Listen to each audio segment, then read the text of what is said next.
There's a verse in this week's Torah portion that's often quoted. It says, Hochiach tochiach et amitecha. You should rebuke your friend.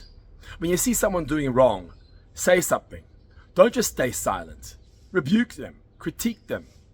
Make sure they correct their ways. Why? Because all the Jewish people are united and responsible for each other's behavior.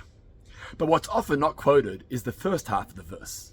The first half says, Lo tisna et achicha bilvavecha. You should not hate your friend, your brother, in your heart.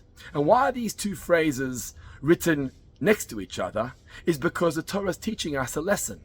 That before you rebuke someone, before you critique someone, you must assess the feelings you have towards them, the motivation of why you're rebuking them. Lo tisna means you got to address and ask, is there any feeling of hatred towards them, ill feeling, perhaps even jealousy? What's motivating you to critique them, to criticize them? Critique only works. That verse of correcting your friend's behavior only works if it's done out of love, out of care. If it's not done out of love or care, but rather out of animosity or hatred or jealousy, it's actually not going to work. The analogy for that is a needle.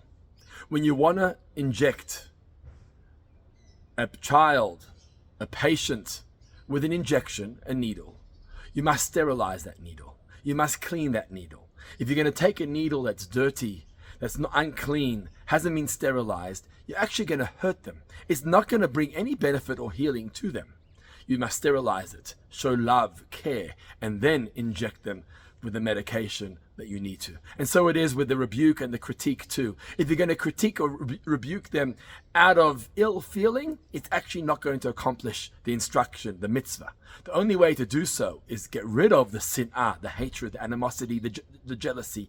Make sure you have love and care and compassion and empathy towards them, and then point out what they've done wrong and how they can improve, and that will be successful. Shabbat Shalom.